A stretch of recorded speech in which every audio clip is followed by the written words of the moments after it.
To the president's left are Republicans. To the president's right, behind the Joint Chiefs and the Supreme Court justices, are Democrats. So keep that in mind as you see to whom he plays as he delivers his address. Members of the United States Congress, thank you very much. And to my fellow citizens, America is back.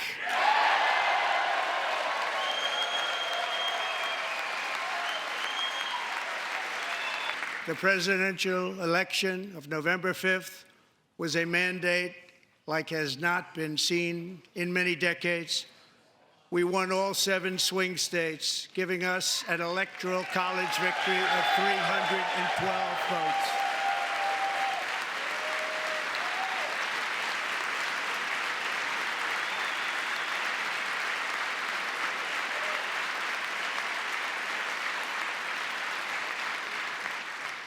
We won the popular vote by big numbers and won counties in our country.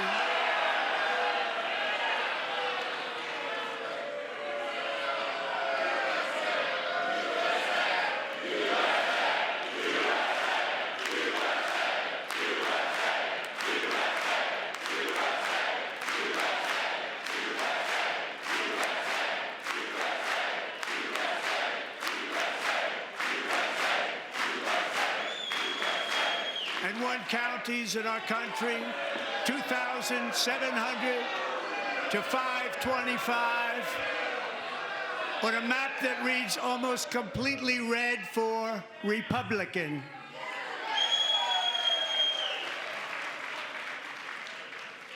Now, for the first time in modern history, more Americans believe that our country is headed in the right direction than the wrong direction. In fact, it's an astonishing record, 27-point swing, the most ever.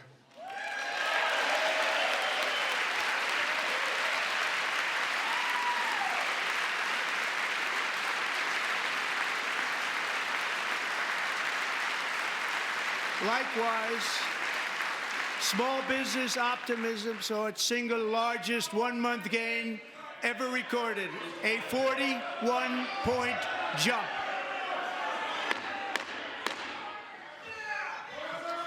Members are directed to uphold and maintain decorum in the House and to cease any further disruptions. That's your warning.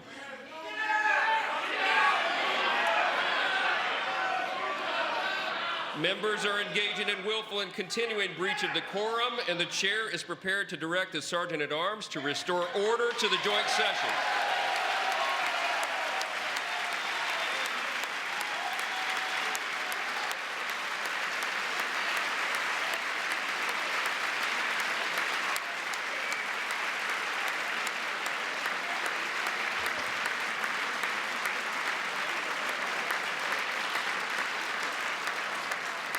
Mr. Green, take your seat. Take your seat, sir. Take your seat. Finding that members continue to engage in willful and concerted disruption of proper decorum, the chair now directs the Sergeant-at-Arms to restore order. Remove this gentleman from the chamber.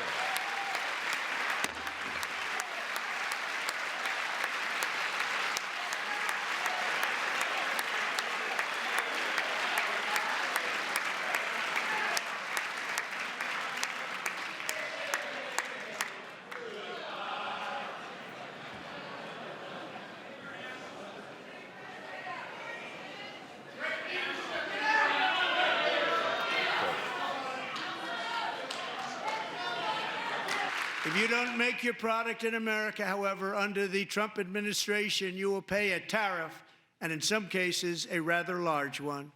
Other countries have used tariffs against us for decades, and now it's our turn to start using them against those other countries. On average, the European Union, China, Brazil, India, Mexico, and Canada, have you heard of them? And countless other nations charge us tremendously higher tariffs than we charge them. It's very unfair. India charges us auto tariffs higher than 100%. China's average tariff on our products is twice what we charge them.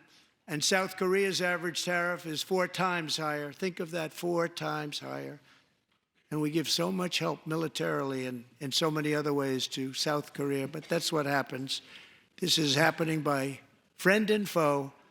This system is not fair to the United States and never was. And so on April 2nd, I wanted to make it April 1st, but I didn't want to be accused of April Fool's Day.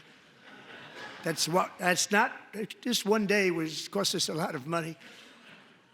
But we're going to do it in April. I'm a very superstitious person. April 2nd, reciprocal tariffs kick in. And whatever they tariff us, other countries, we will tariff them. That's reciprocal, back and forth. Whatever they tax us, we will tax them. If they do non-monetary tariffs to keep us out of their market, then we will do non-monetary barriers to keep them out of our market. There's a lot of that, too. They don't even allow us in their market. We will take in trillions and trillions of dollars and create jobs like we have never seen before. I did it with China and I did it with others, and the Biden administration couldn't do anything about it because there was so much money they couldn't do anything about it. We have been ripped off for decades by nearly every country on earth, and we will not let that happen any longer. Earlier today, I received an important letter from President Zelensky of Ukraine. The letter reads, Ukraine is ready to come to the negotiating table as soon as possible to bring lasting peace closer. Nobody wants peace more than the Ukrainians, he said. My team and I stand ready to work under President Trump's strong leadership to get a peace that lasts. We do really value how much America has done to help Ukraine maintain its sovereignty and independence. Regarding the agreement on minerals and security, Ukraine is ready to sign it at any time that is convenient for you. I appreciate that he sent this letter, just got it a little while ago. Simultaneously, we've had serious discussions with Russia and have received strong signals that they are ready for peace. Wouldn't that be beautiful? Wouldn't that be beautiful?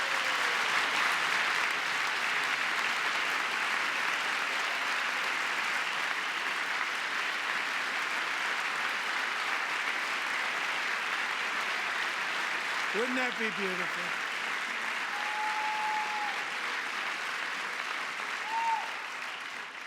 It's time to stop this madness. It's time to halt the killing. It's time to end this senseless war. If you want to end wars, you have to talk to both sides. Nearly 4 years ago, amid rising tensions, a history teacher named Mark Fogel was detained in Russia and sentenced to 14 years in a penal colony. Rough stuff. The previous administration barely lifted a finger to help him. They knew he was innocent, but they had no idea where to begin. But last summer, I promised his 95-year-old mother, Malphine, that we would bring her boy safely back home. After 22 days in office, I did just that, and they are here tonight.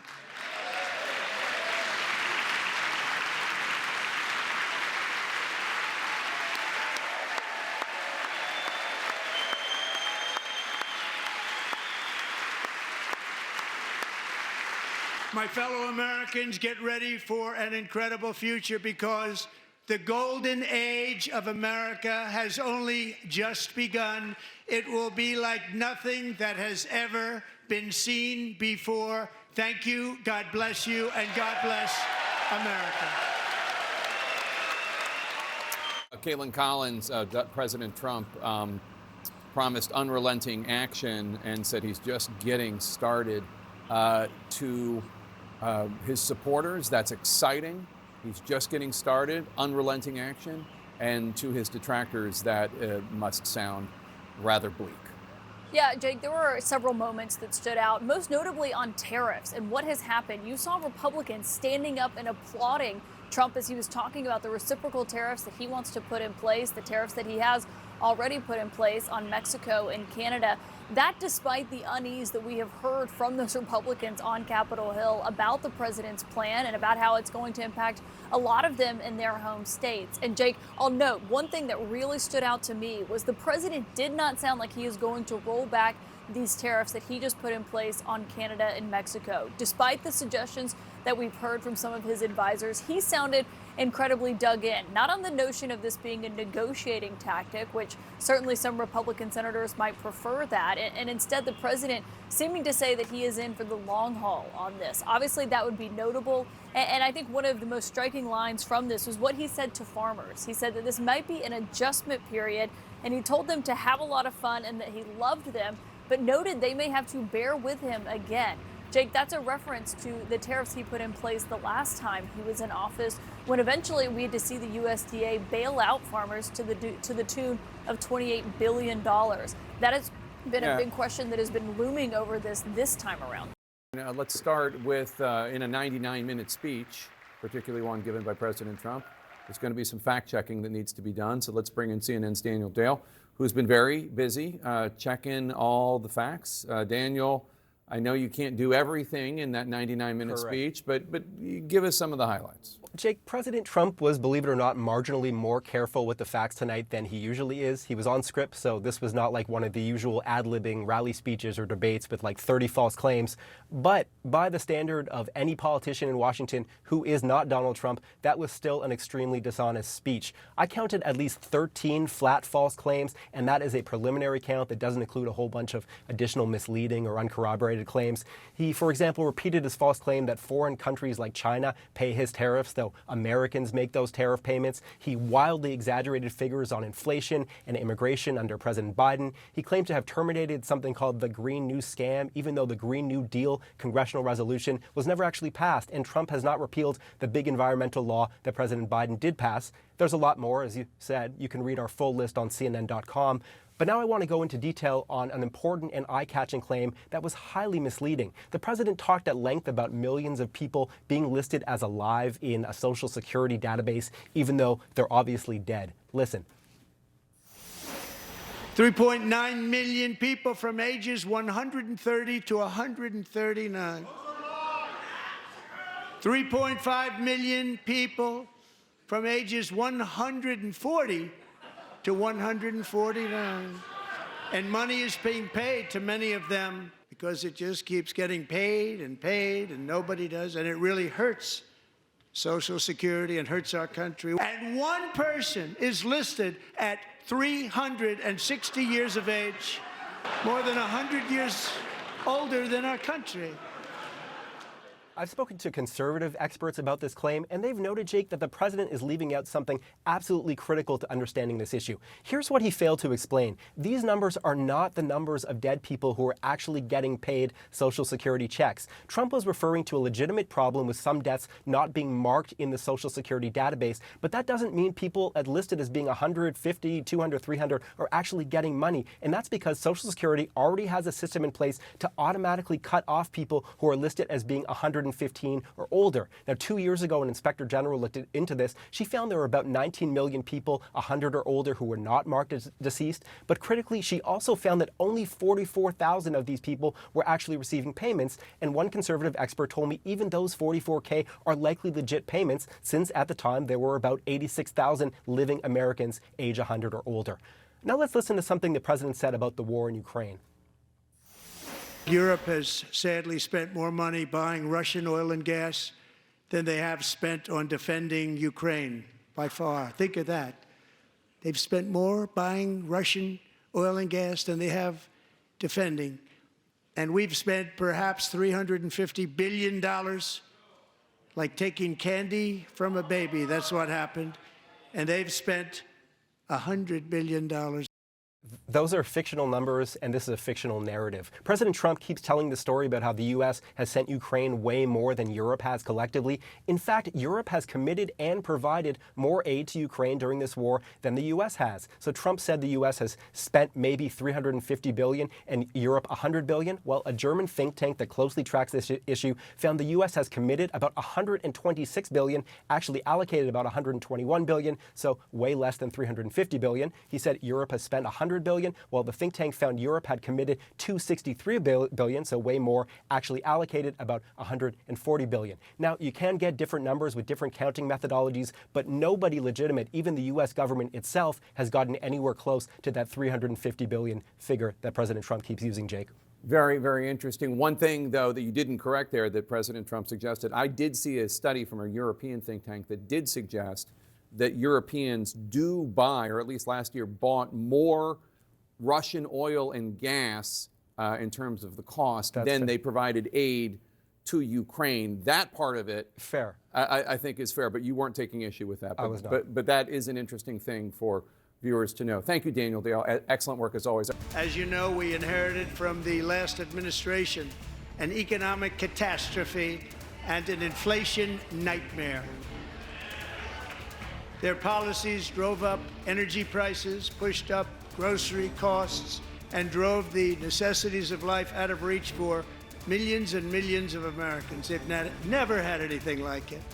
We suffered the worst inflation in 48 years, but perhaps even in the history of our country. They're not sure. As president, I'm fighting every day to reverse this damage and make America affordable again. Welcome back to CNN special coverage of President Donald Trump's first address to Congress since returning to power. Trump blaming Biden there for current economic challenges while going on to admit that Americans could feel a little disturbance, in his terms, over his new tariffs and the price increases that might follow. Let's bring in CNN's Phil Mattingly in our newsroom now. And Phil, when it comes to the economy, did Americans get a clear answer, do you think, on what that potential impact of these tariffs will look like?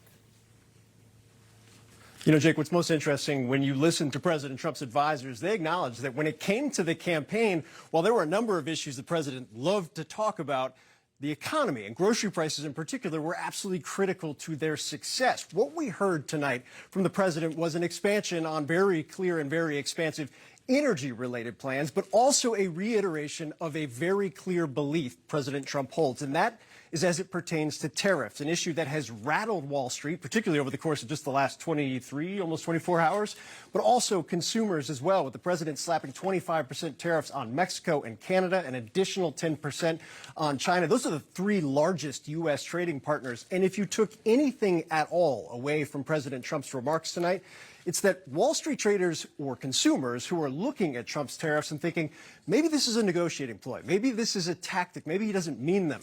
They should take note of what was said, in particular 4 words. President Trump talking about his forthcoming reciprocal tariffs proposal, saying, quote, now it's our turn, really underscoring a very clear belief the president has often talked about, advisors have often tried to keep him from pursuing, but now very clearly is on the books and on its way over the course of the coming weeks and months. Now, what's most fascinating about this, Jake, is over the course of just the last 15 hours, markets have whipsawed, both in day trading but also in trading after markets closed later in the afternoon, when one of Trump's top advisors seemed to allude to the possibility of a deal with China, or with Canada and Mexico that would perhaps pull off those 25% tariffs.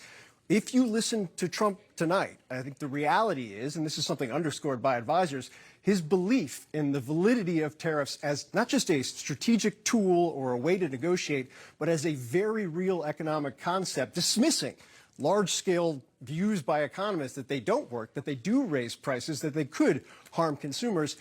That was underscored tonight. Trump at one point saying that he believes tariffs are, quote, protecting the soul of our country. Jake, it's not just these tariffs that we saw over the course of the last 24 hours, the largest, most unprecedented in terms of scale that we've seen in decades. It's tariffs that are coming on April 2nd. The president making clear those reciprocal tariffs, they're coming, and they will be worldwide, Jake.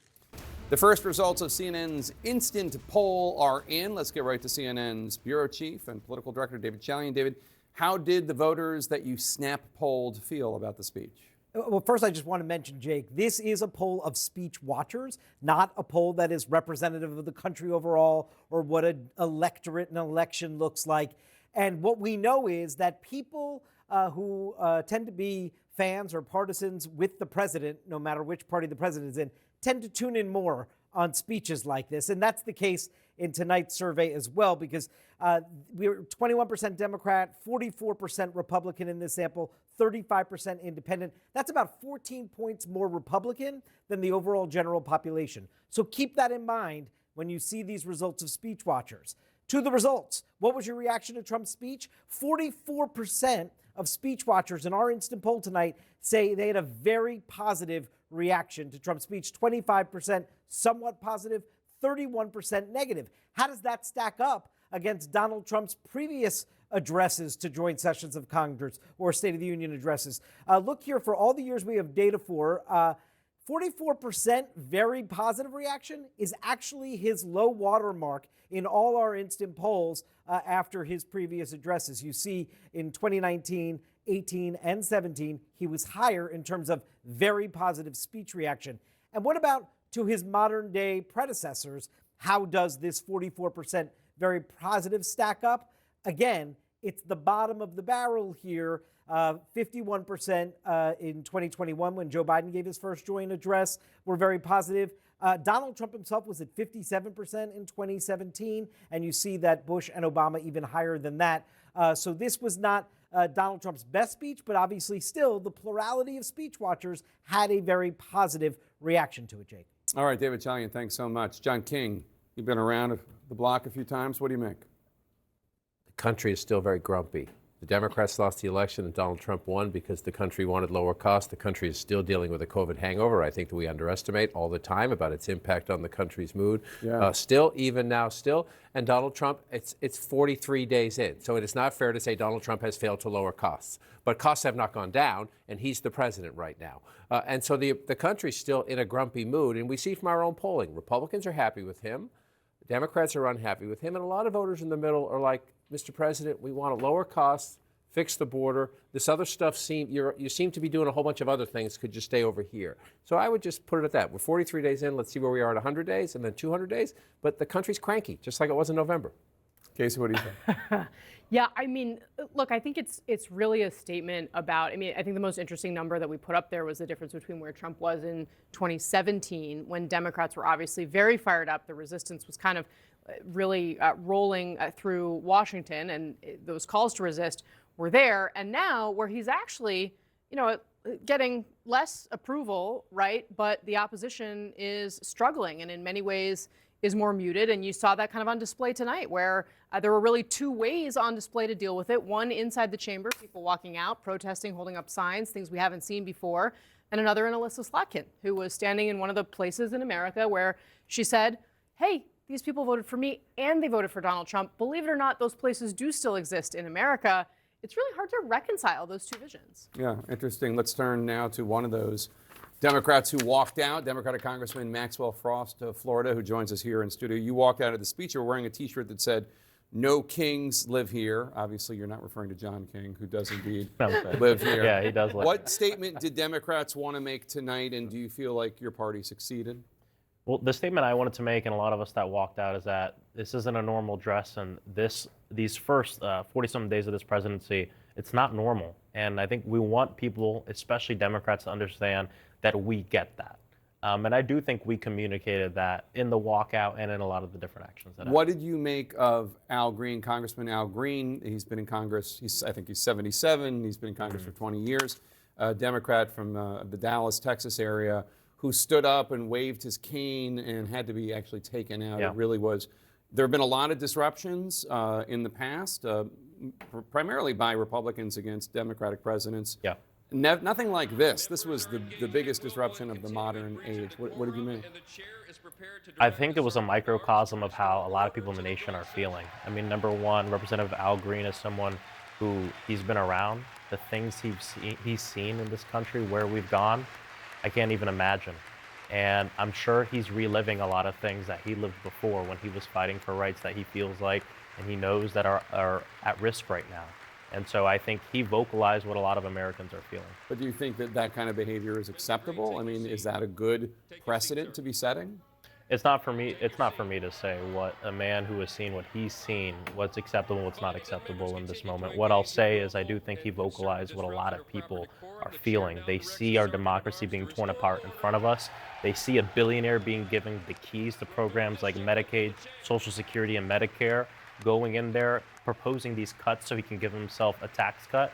and people are angry, and they have a reason to be angry. Congressman, obviously, so much of what we see in all of the addresses that we've seen in modern times is a lot of theater. We saw much more of that theater on display tonight, both from President Trump and from the reaction that you were just talking about, that you wanted to show Democrats that you get it. But what happens next? Because there certainly is no consensus on how to really form the resistance in a way that can make an impact that's lasting beyond a moment. I think the consensus is building, and what's next is the most important thing, more important than tonight, is the bills that they want to get passed and the fact that Democrats have to stick together in opposition. I've been saying we have the choice. Are we going to act like and be the minority, or are we going to act like and be the opposition in this moment? And when you have a leader like this who wants to be and acts like an authoritarian leader, who wants to be a king and has said he's a king, when you're a minority, that's how authoritarians come to power. But when you have a strong opposition, we can push that off. And we saw that during the budget resolution vote. All the Democrats sticked together. And now every single Republican and those that won those Kamala Harris districts, those very purple districts, they have to go back home and face their constituents. And they have been. We've seen these town halls. And now you have the leadership of the Republican Party saying, cancel your town halls. If you're telling someone to cancel their town halls because you're afraid to face the people, there's a problem with what's going on.